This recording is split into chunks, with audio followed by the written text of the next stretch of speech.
Good morning, everybody. It's an early one here, Friday morning. Thanks for joining us today. I hope you all had a nice night, got some rest. It was a very exciting night. But before we get into things, I want to say Bet365. This episode is brought to you by them. Bet365, they are the proud partner. Dropping the gloves. I'm happy they're joining us on the show. It's a beautiful partnership. You could open an account today with Bet365 and get a huge range of markets. So whatever the sport, whatever the moment, it's never ordinary at Bet365. Use code HOCKEYCA when you sign up to give us a little bump. Bet365, they're the biggest and best in the business. They do it right. It's an amazing setup they have there. So if you're betting, just slide on over to Bet365, use code HOCKEYCA. Do us a favor and do yourself a favor. Now we got to get into this because Tim, I tell you what, everybody, I've known Tim a long time. Years and years and years. I've seen him worked up. I've seen him go through down times, a little Philly breaks his heart. He's upset. Someone ticks him off. He gets angry, sad, angry, all the emotions. I've never seen him like this. I don't know how to describe it. He's smiling like a psychopath right now. He is just worked up. So I'm just going to let Tim have the floor because he's champing at the bit, I've heard. So go ahead, Tim. The floor is yours. Yeah, thank you. I'm pissed off. Games 3 and 4, you win both in Toronto. After losing game 2 at home, Matthews scores. You think all the momentum's going back the other way. Slow down, Tim. You make a statement. You win games 3 and 4 in Toronto. They have a chance to close it out at home. Now, at this point in the series, everything's going Boston's way. We're flying high. Toronto's got the offseason checklist going. We're firing the coach. We need to find a goalie. We're trading Marner. The city's crumbling. Boston's still the big brother. You have a chance on Tuesday night to close it out at home in front of a home crowd. You were sloppy. The effort wasn't there. 1 goal in the game, not good enough. The only reason why it was a close game is because Swayman kept you in. It was flat out embarrassing. For the next 2 days, the coach is pissed. Monty is pissed, and he says as much in the press.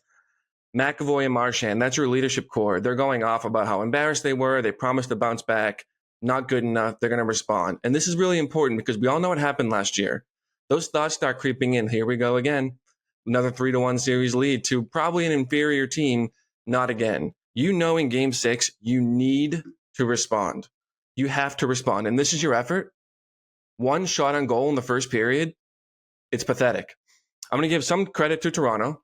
They played a tight game defensively. There was just no room to maneuver, no ice. It was impossible to get any sustained offense going. They played very, very well. And Bruins played pretty well defensively too. Obviously, Wall was outstanding. But now you're in a position where everything is on the line on Saturday night. And by the way, I don't mean this series or this season or this playoff run, because even if you win Saturday, you might get swept by Florida. And that's okay because you're not that team. But you absolutely can't lose this game. I think legacies are on the line. Reputations are on the line. Jobs are on the line. Lives are on the line. Who are you as players? Monty, who are you as a coach? All of you. Who are you as an organization? Ooh. Because if you lose on Saturday night, you become the first team in any sport that blows a 3-1 series lead in consecutive seasons. You become that team that loses to Toronto in the playoffs for the first time in 59 years. And you become the team that cements this era in Bruins hockey, not only as underperformers, but choke artists.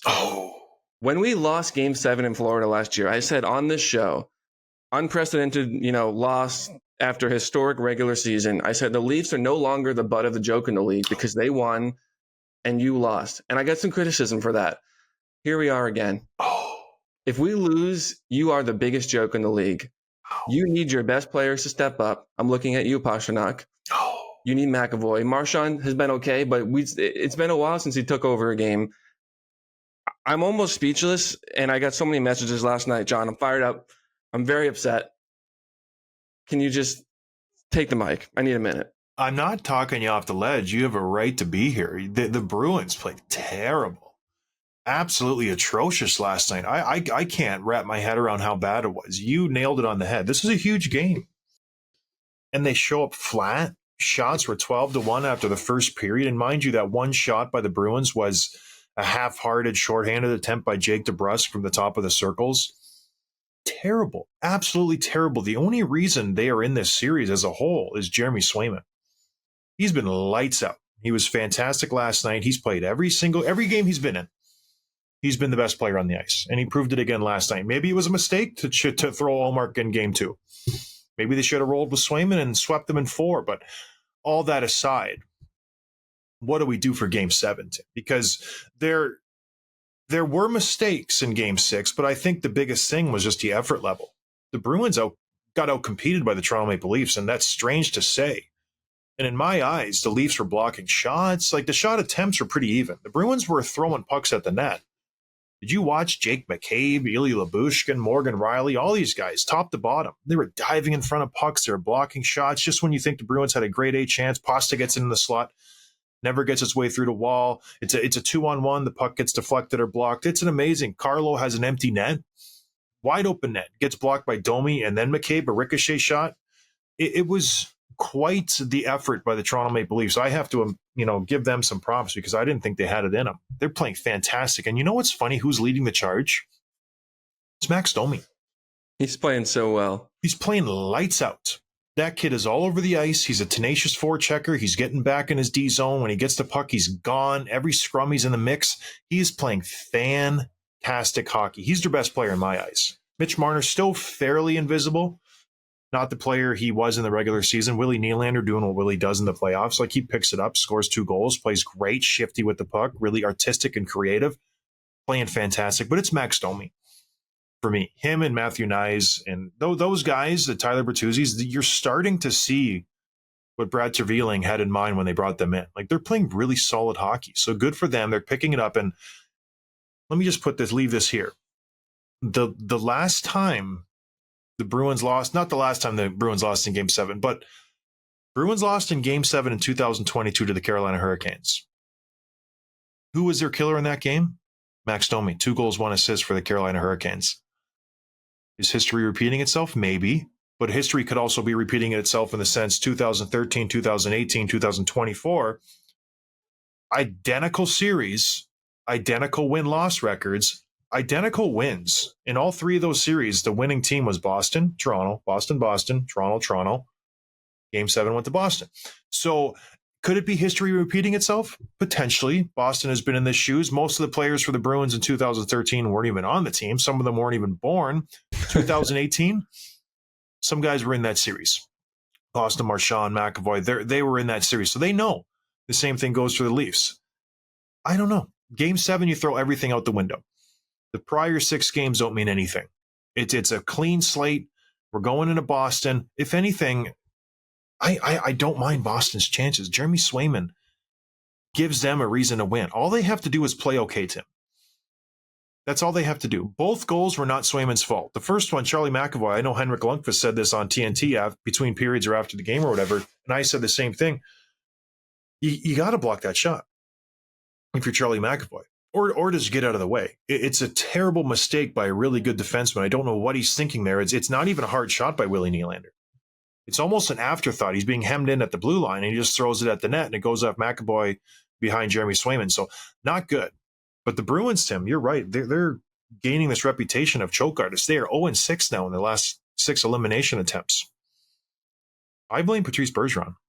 Well, it's not just the reputation of based on their losing, it's how they're losing. Yeah. Remember how frustrating last year was? Those games 5, 6, 7 against Florida was just the effort wasn't there. The turnovers in their own zone, skating straight into the defenseman, going back the other way. Like, they just couldn't do the basic things.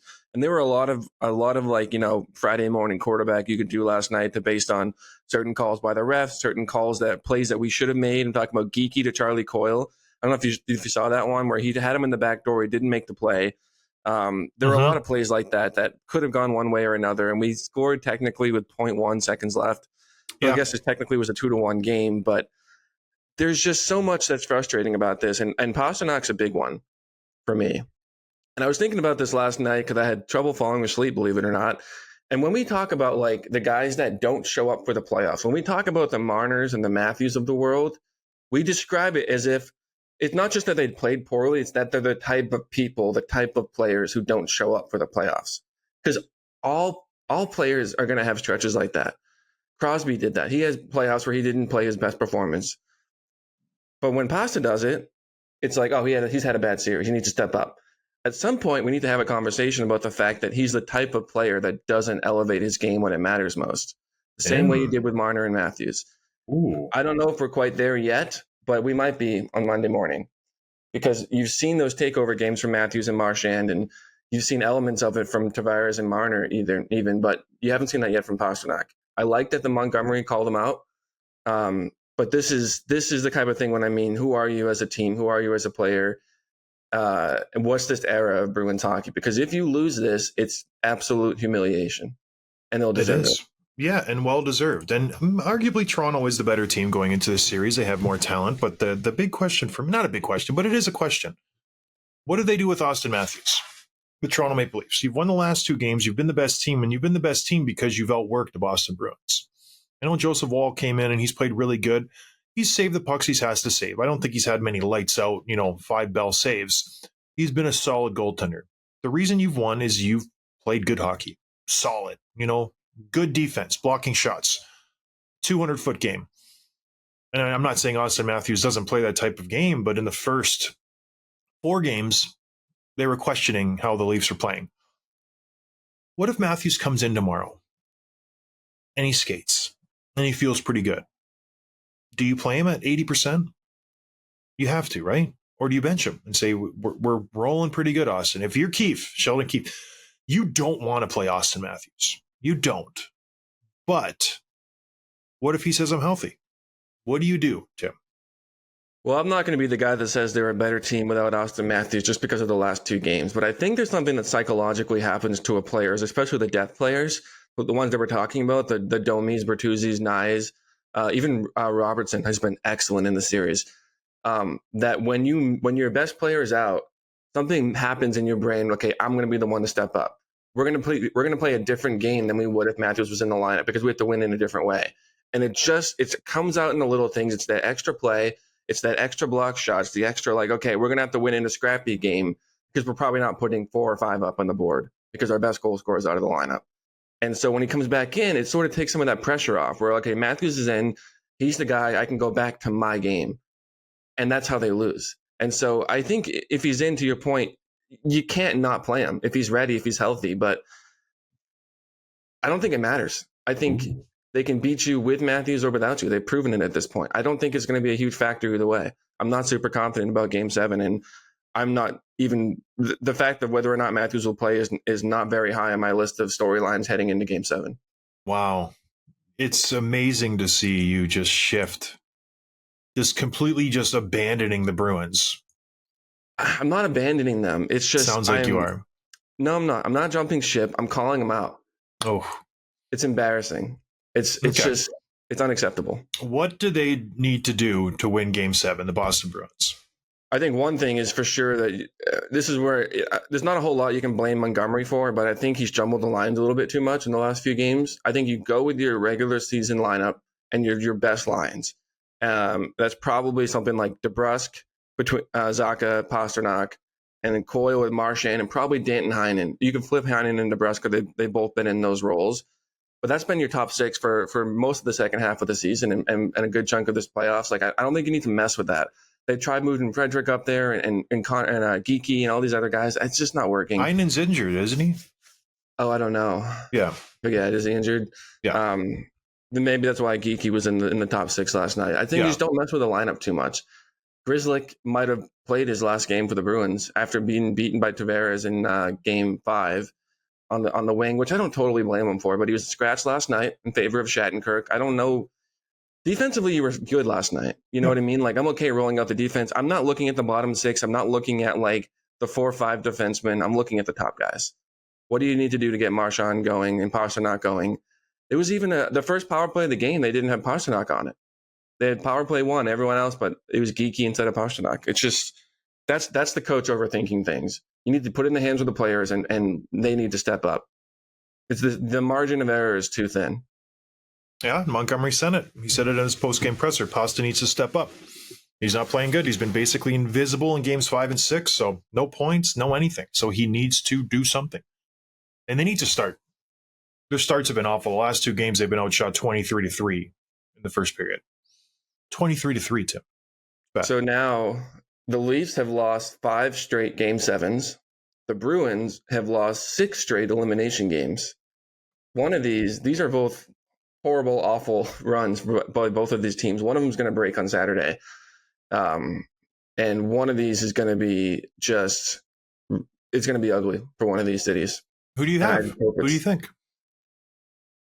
I think Toronto's going to win. Unbelievable. You are such a terrible fan. Unbelievable. I'm not a fan. I love the unbiased nature of your thinking. What has Boston given you in the last 72 hours that makes you think they're going to win Game 7? I like Swayman. I think Swayman's the X factor. I think he comes in and he rips out a shutout. I think Boston will win. I think he's in my lifetime. I don't think I've ever been more confident in a goalie making the save than I am in Swayman right now. So good. Yeah. Breakaway goal by Nylander. Not many goalies on earth are saving that shot. That was a great move. And then obviously the ricochet off McAvoy. No one's saving that either. So what they need to do is test Joseph Woll earlier. Yeah, he gets comfortable. It's too easy for him right now. The Leafs are blocking. They're clearing second chance shots. They need to just do what they do best. Do what the Florida Panthers do.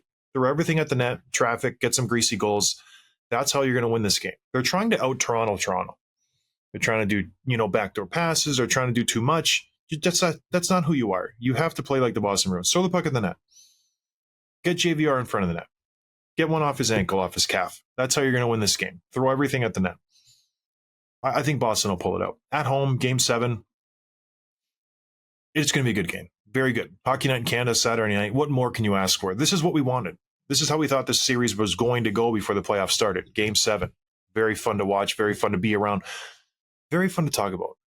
How bitter do you think Austin Matthews is sitting out Game 5 and 6? It's just like, come on, we're what? Because players think about that. Like, this is a real thing. He is obviously happy that they're winning, but he's got to feel, mixed emotions about the whole thing. Because you want the team to need you. You want to feel wanted. And then they go out and play great hockey, win 2 games, and you're still sitting there. Tummy hurts. He's like, oh, man, what's going on? Well, my DMs and mentions were kind of blowing up after the loss last night. And they probably will even more if we lose on Saturday. But someone said it's setting up for Matthews to come back and be the hero in Game 7. I don't think that makes sense. You have all the momentum going back to Toronto, in Toronto's favor, I mean. And then you get your best goal player back. And then if he comes back and scores, I don't think he's the hero, I think. Or is it like a Steven Stamkos type thing where he's back? He's going to score first shift. And yeah, baby. Or he could come back and just be the ass, Or he scores the game winner. Although, if he comes back and Toronto loses, you better be as harsh on him as you were on Bergeron. Well, he's the new Bergeron. Yeah. That's his title now moving forward. Yeah. Him and Bergeron going down as the most selfish players in hockey history. Some would say. Some hockey theologians already think that. Myself being one of them. All right, moving on. We had a series finish also, Tim, the other night. It was the LA Kings and the Edmonton Oilers. I'm disappointed by the LA Kings. I really am. I know the Edmonton Oilers were really, really, what's the word? Good?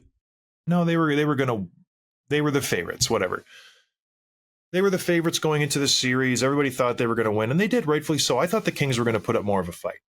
I was expecting Game 6, Game 7, closer games, overtime games. It just didn't come to fruition. Edmonton just worked these guys every single game. I know LA pulled out one, but for the most part, it was just a clinic on how good the Edmonton Oilers were. And it wasn't just McDavid. It wasn't just Draisaitl. It was everybody stepping up for the Edmonton Oilers. It was Stuart Skinner stealing one game, playing fantastic, getting the shutout. The D-men played really good, top to bottom. Holloway, Corey Perry, all these guys played fantastic hockey. And obviously the two-headed beasts they have up top did what they are supposed to be doing. And it was disappointing. You know what I mean? And then Edmonton's good. But after the series, as, a prognosticator, as an analytical guy like I am, I just think about everything. My brain doesn't stop moving.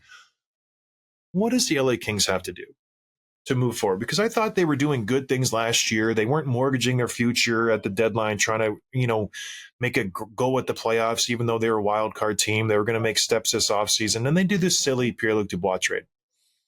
And that threw me for a loop. You're trading away a draft pick, Velarde, Iafallo, good players to get Pierre-Luc Dubois, who has a very, very questionable history with effort, with being able to be coached, and just his attitude in general.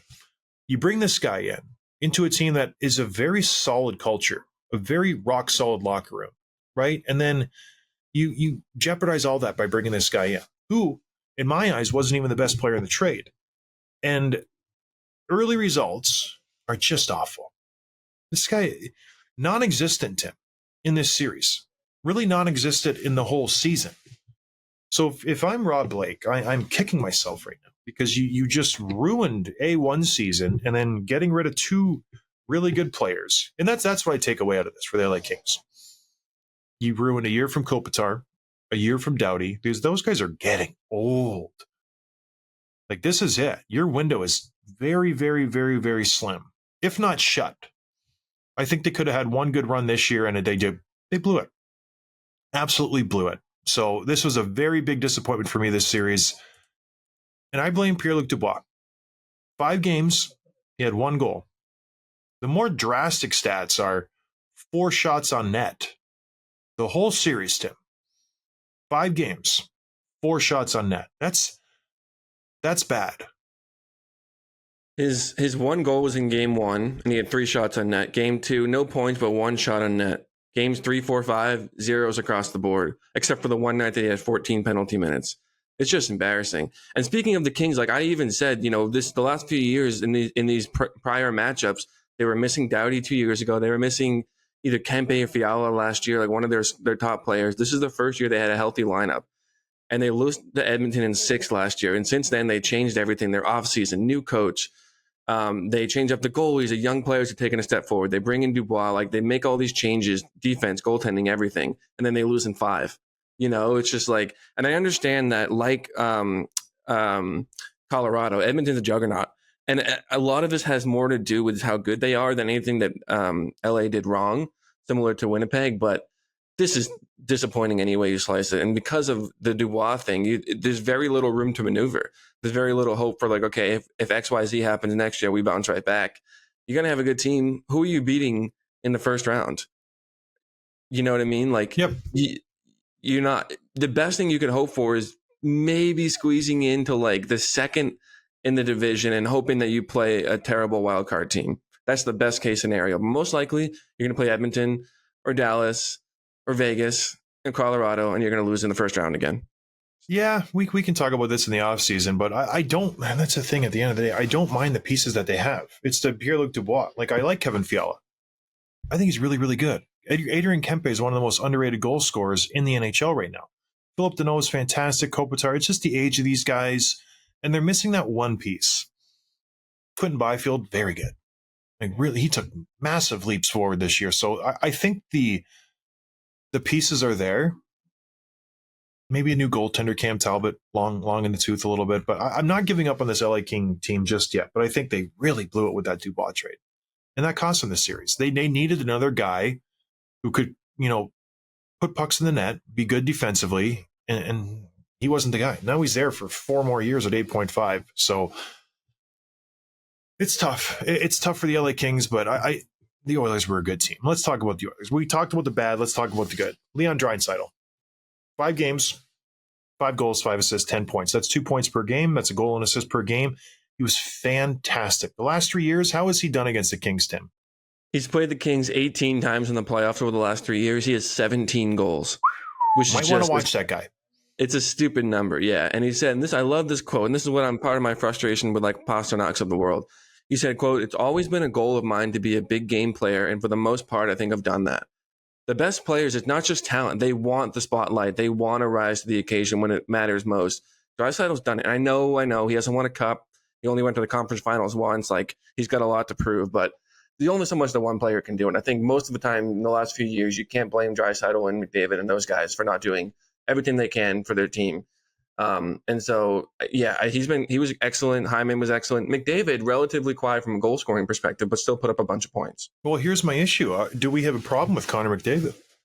Because when you look at the Oilers and you look at how they've done this postseason, yeah, some guys are putting up really big points.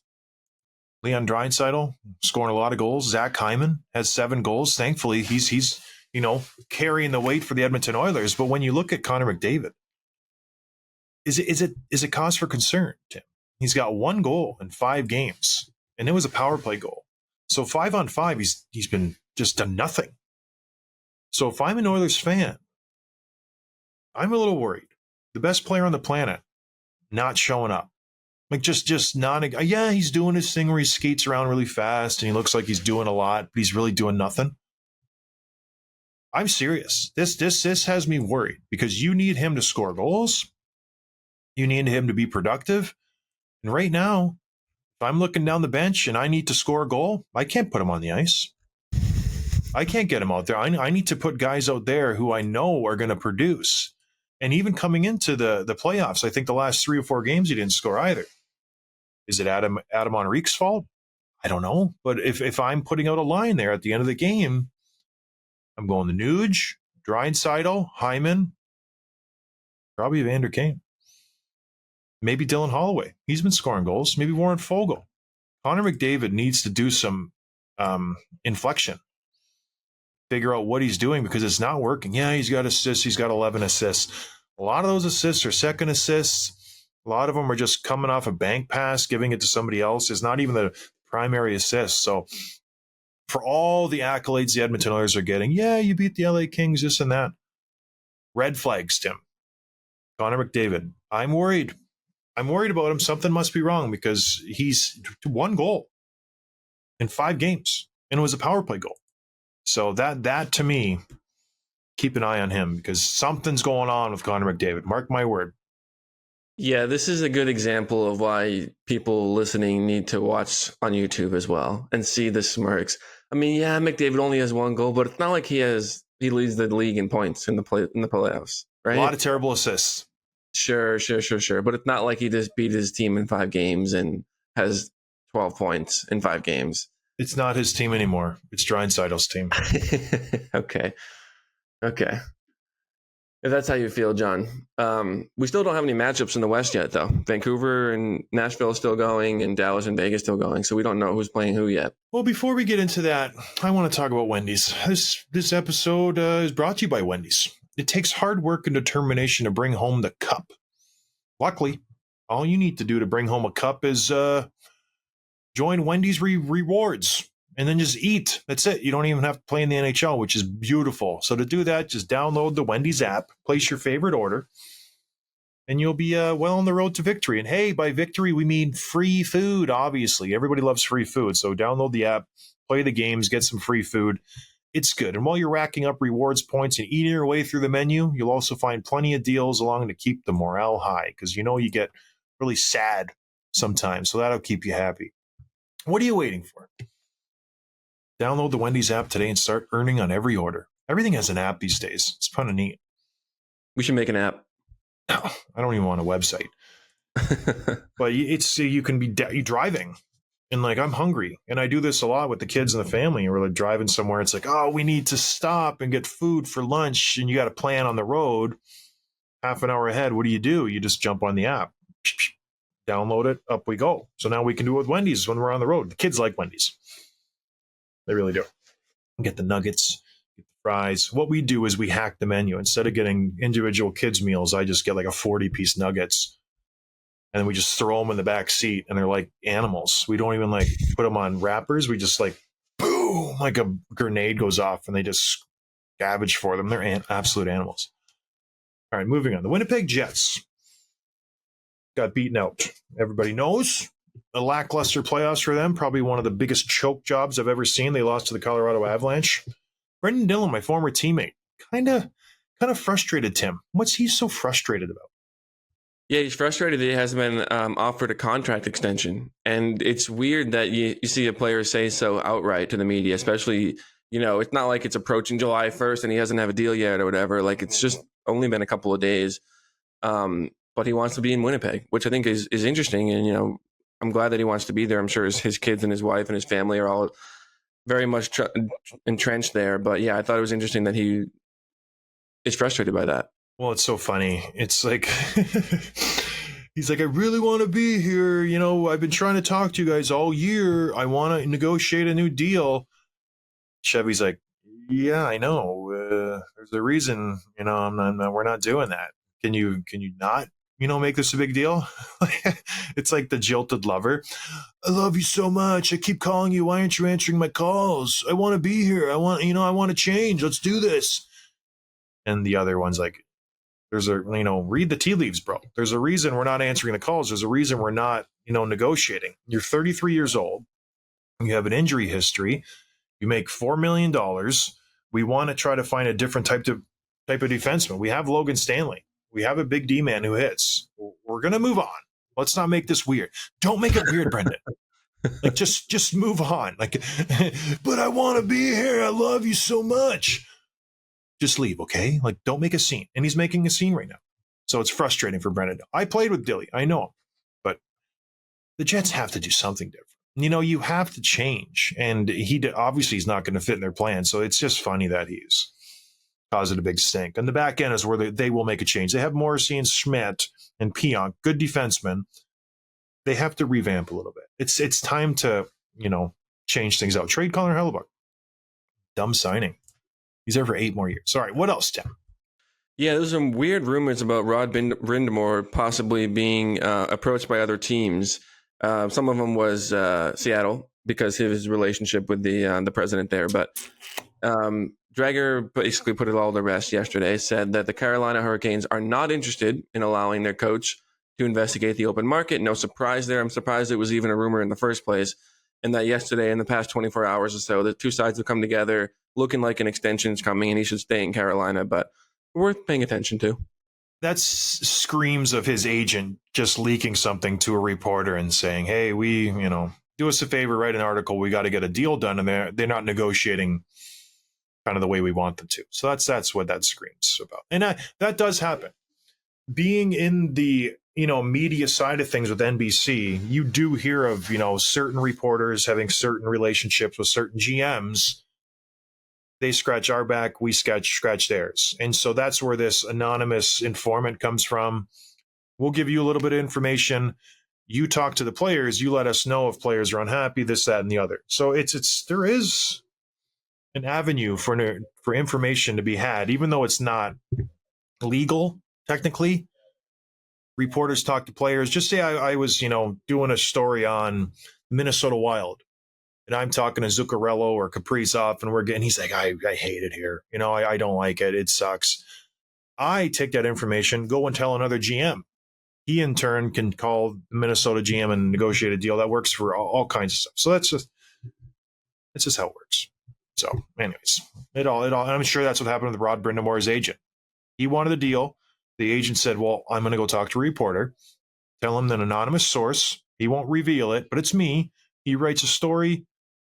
Carolina Hurricanes read it, and they go, no. We got to put out the fire. He's our coach. He's a great coach. We want to keep him here, so we're going to start negotiating. So it just expedites the process, gets everything moving, and everybody knows what happens. Like the GM for Carolina, Waddell knows what happens because only 2 people know. It's Brind'amour and Waddell.